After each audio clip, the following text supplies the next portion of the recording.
আসসালামু আলাইকুম, শোভন এগ্রো ওয়ার্ল্ডের নতুন একটি ভিডিওতে আপনাদের স্বাগতম। আজকে আমরা বাজার থেকে কলমি শাক কিনে নিয়ে আসছি। কলমি শাকের কচি পাতাগুলি আমরা খাওয়ার জন্য রেখে দেব, আর বাকি যে ডাঁটাটা আছে সেগুলি আমরা আমাদের ছাদে লাগিয়ে দেব। তা আগে আমরা এই পাতাগুলি, কচি পাতাগুলি আমরা এগুলি থেকে তুলে নিয়েছি। দেখেন এই জায়গার মধ্যে, এই দেখেন এই জায়গার মধ্যে ছোট ছোট শিকড় আছে। এই শিকড়গুলি বড় হবে আস্তে আস্তে। আমরা এগুলি এই জায়গা থেকে কেটে শিকড়টা আমরা লাগাবো।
এক সপ্তাহ পর আমরা দেখতে পাচ্ছি যে আমরা যে ডালগুলো লাগিয়েছিলাম ছোট ছোট পাতা গজিয়েছে।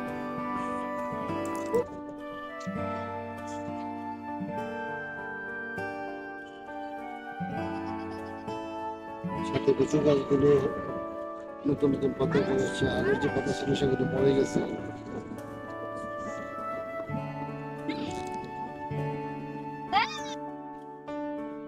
25 দিন পর, 25 দিন পর দেখতে পাচ্ছেন আমাদের কলমি গাছগুলি কত বড় হয়ে গেছে, এখন খাওয়ার উপযুক্ত হয়ে গেছে। তো আমরা দেখতে পেলাম যে কলমি গাছ লাগানোর পরে 25 দিনের মধ্যে সেটা খাওয়ার উপযুক্ত হয়ে যায়। তো আপনারা ছাদ বাগানে এইভাবে কলমি চাষ করতে পারেন।